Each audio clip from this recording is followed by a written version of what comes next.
Olá a todos, meu nome é João Pedro e nós estamos começando mais uma videoaula de resolução de questões para concursos. Novamente uma prova da Fundação Carlos Chagas e novamente o escriturário do Banco do Brasil. Mas essa prova ela é de 2013, né? A aula anterior foi uma prova de 2011. E vocês vão ver que as questões são muito próximas umas das outras, então as questões de concurso geralmente elas são muito recorrentes. A gente vai vendo isso com o passar do tempo.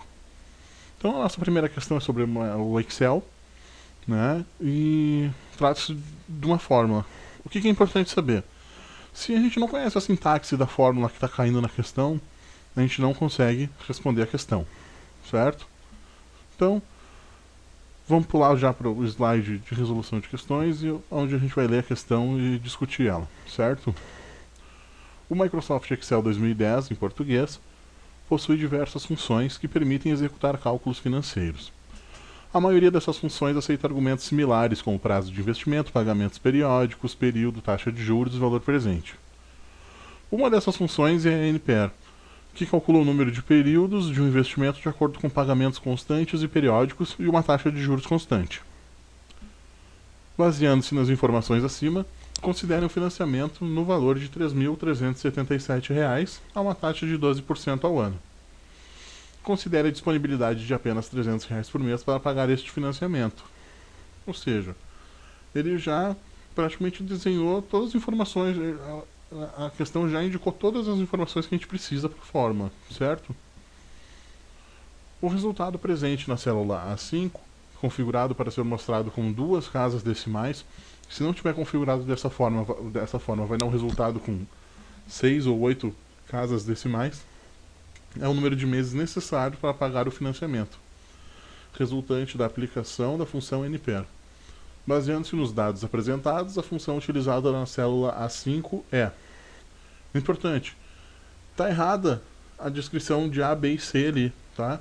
Aonde tem A é para estar vazio, onde tem B é para ter A, e onde tem C é para ter B na tabela, ok? Então nós não temos o C, apenas A e B, ok? Onde nós temos uma coluna sem nenhuma letra, depois nós temos o A e nós temos o B, certo? A gente precisa entender a sintaxe da fórmula, tá? Então a sintaxe da fórmula é NPR, onde a gente tem taxa, pagamento, valor presente, valor futuro e o tipo. Taxa, pagamento e valor presente são obrigatórios na função. Valor futuro e tipo são opcionais. No caso da questão, só se utilizou as informações necessárias, obrigatórias para a fórmula funcionar. As opcionais não foram descritas, então a gente não precisa vê-las agora. Estão aqui descritas, né, para que vocês tenham conhecimento dessas informações. A correta é a letra A, tá? O que é importante vocês fazerem para compreender? Não tem uma fórmula prática de eu exemplificar e vocês compreenderem, né? Então, o ideal, abram o Excel, façam o teste no Excel de vocês e compreendam o que cada alteração na fórmula gera de resultado, certo?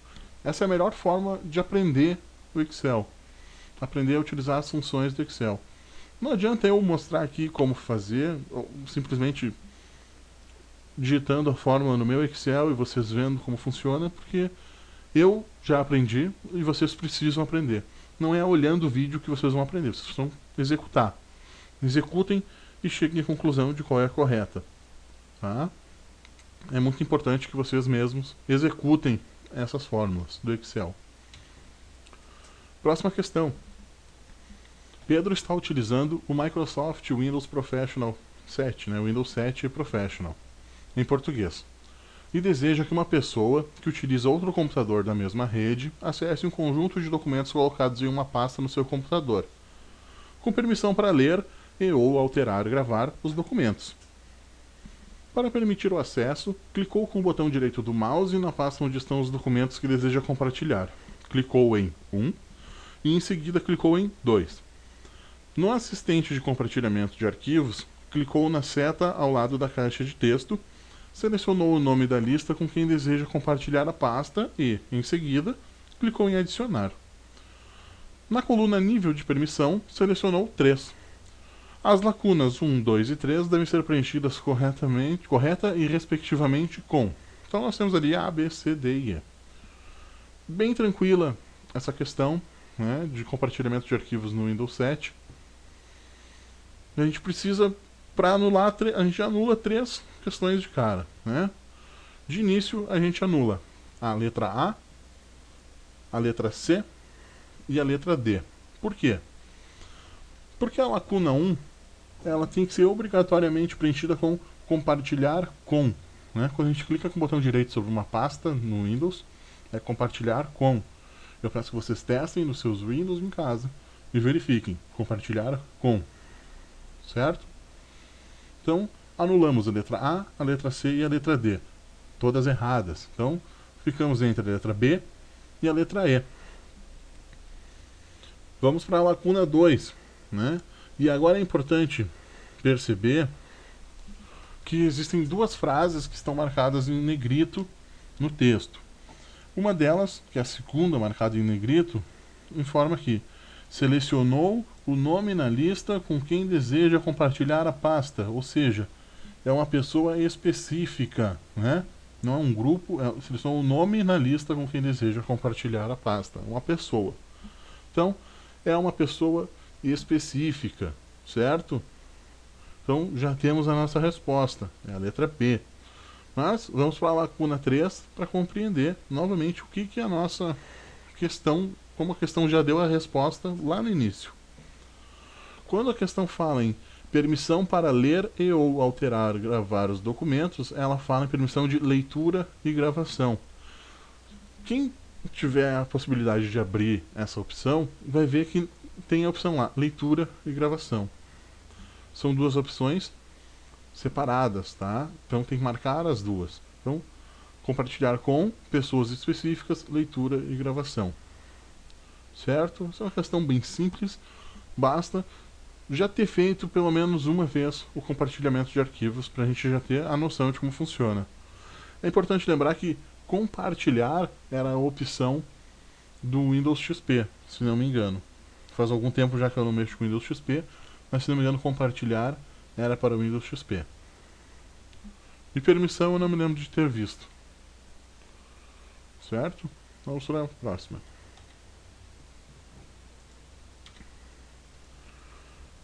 Uma questão de Word, muito tranquila para quem já está habituado a utilizar o Word.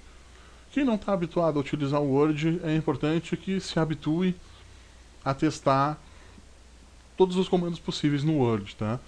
Em breve eu estou finalizando uma apostila de Excel e uma de Word, uma outra só de fórmulas do Excel que podem cair em concursos. Então assim, vamos começar essa questão, vocês vão ver que ela é super tranquila. Basta saber o que faz cada tecla do teclado, basicamente, para responder essa questão. A lista a seguir foi criada selecionando-se todo o fragmento de texto do Código de Ética do Banco do Brasil, digitado no Microsoft Word 2010 em português, e clicando-se na ferramenta Lista de vários níveis na guia página inicial, conforme abaixo. Então nós temos ali as linhas 1, 2, 3, 4, 5 e 6, né? Cada uma com suas informações, ou seja, criamos uma lista de vários níveis, certo? Em seguida, selecionou-se apenas o bloco de texto referente aos itens de 2 a 6 e utilizou-se um comando que fez com que a lista fosse apresentada da seguinte forma. Então nós temos clientes e nós temos 1.1, 1.2, 1.3 e assim por diante, até o 1.5. O comando utilizado para obter o segundo formato de lista foi. Então, essa é uma questão bastante simples, que basta a gente conhecer algumas teclas do teclado, certo? Eu espero que vocês testem, né, essas funções. Vocês vão ver que algumas dessas opções nem existem no Word, tá? O que acontece? O pessoal da banca insere informações que você nunca viu, né? E aí você fica naquela dúvida, poxa, eu nunca vi isso. E agora? Será que é isso aqui que eu nunca vi? Porque se você não sabe que é só apertar o Tab e esse comando é executado, você não vai saber. O Tab, ele gera a tabulação, é um comando, né? O Tab é o diminutivo para tabulação. Então, quando a gente dá o Tab, ele gera essa tabulação e automaticamente o Word já faz a correção da nossa lista de vários níveis, certo? Então, testem pressionando a tecla Enter, veja o que acontece. Testem pressionando o Tab. Testem pressionando criar uma sublista. Testem alterar estilo, vocês vão ver que alterar o estilo não vai fazer diferença nenhuma. E não é na guia exibição também em alterar estilo, e está lá na página inicial. Então, testem. É importante testar para ter a vivência com a ferramenta, tá? Só saber a resposta aqui da questão ajuda, claro que ajuda, mas você não vai ter aquela visão básica do Word, não vai ter o hábito de estar trabalhando com o Word, e lá na frente, na hora do concurso, vai fazer falta, certo? Então, testem, digitem esse texto no Word e testem. Próxima questão, uma questão que trata sobre os vírus. Na prova de 2011, tivemos uma questão de vírus também. Assim como nós tivemos uma questão de fórmula do Excel, que caiu em 2013 também, tivemos uma questão que falava de vírus em 2011, né? E recorrente em 2013. Então, vamos lá. A comunicação entre os funcionários da empresa onde Ana trabalha se dá, em grande parte, por meio da troca de e-mails. Certo dia, Ana notou que um dos e-mails recebidos por ela continha um arquivo anexo e uma mensagem na qual Ana era informada de que deveria abrir o arquivo para atualizar seus dados cadastrais na empresa. Típica mensagem de phishing, onde você recebe vírus, né? Então, apesar do computador de Ana conter um antivírus instalado, se o arquivo anexo no e-mail contém um vírus, é correto afirmar que o computador... Então, ela recebeu um e-mail que pode conter um vírus, né? Que, segundo a informação da questão, contém um vírus. Então, letra A. Foi infectado, pois ao ler a mensagem o vírus se propagou para a memória do computador. Gente, não é possível que um vírus se propague sem ser executado. Ela só leu a mensagem, ela não abriu esse anexo. Se ela não abriu esse anexo, ela não executou esse anexo, o vírus não se propagou. Letra B. Foi infectado, pois ao chegar à caixa de e-mail, o vírus contido no arquivo se propaga automaticamente para a memória do computador. Novamente, o vírus não se propaga sem ser executado, né? Ainda que ele esteja ali, ele não foi executado. Ele não tem como se propagar. Vamos pular a letra C. Vamos para a letra D. Não será infectado, mesmo que ela abra o arquivo anexo, pois o antivírus instalado no computador garante que não ocorra a infecção. É um pega-ratão aqui, né? Uma resposta bem sacana, uma vez que a questão afirma que ela tem um antivírus, né? Qual é a função do antivírus? Proteger o computador dos vírus, né? Proteger que o computador seja infectado por um vírus. Entretanto, os softwares antivírus não garantem 100% de eficácia, né? Nenhum software antivírus garante 100% de eficácia. Independentemente de ser gratuito, de ser pago, de ser o mais caro ou o mais barato, nenhum deles dá 100% de eficácia no combate à infecção de vírus no seu computador. A cada dia surgem mais e mais vírus e eles não têm como estar 100% atualizados para todos os tipos de vírus, certo? Letra E. Não será infectado, pois os mecanismos de segurança presentes no servidor de e-mail removem automaticamente o vírus do arquivo quando ele for aberto. Existem alguns mecanismos de segurança em servidores de e-mail? Sim, existem, e também não são 100% seguros. Mas é bom lembrar, em nenhum momento na questão se falou em mecanismo de segurança nos servidores de e-mail. Então, de início, a gente já remove essa questão, essa assertiva. A letra E não tem como estar correta. Em nenhum momento se falou em servidores, né? Em mecanismo de segurança presente em servidor. Então, vamos voltar lá para a letra C, que diz: não será infectado se ela não abrir o arquivo anexo, mesmo que ela leia a mensagem do e-mail.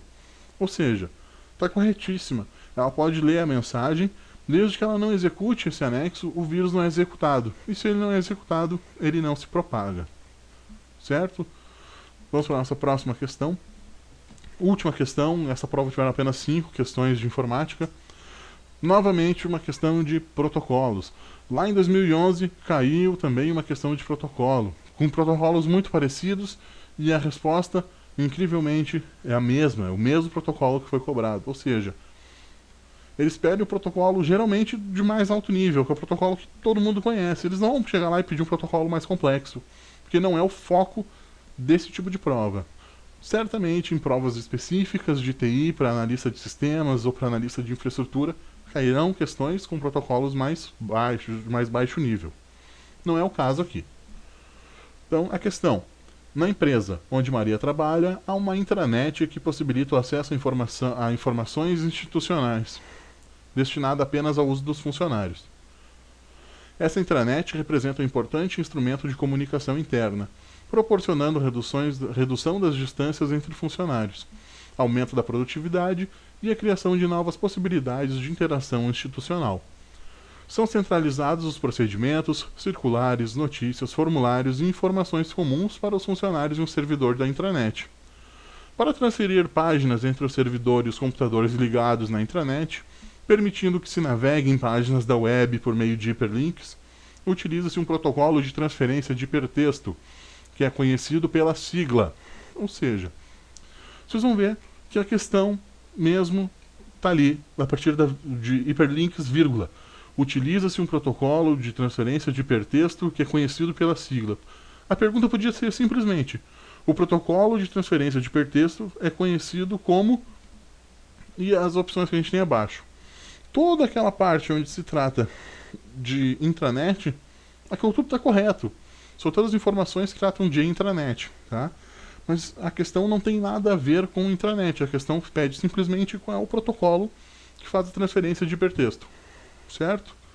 Então, vamos pular a letra A, vamos para a letra B, FTP, é o protocolo de transferência de arquivo. A letra C, o SMTP, é o protocolo padrão para envio de e-mails.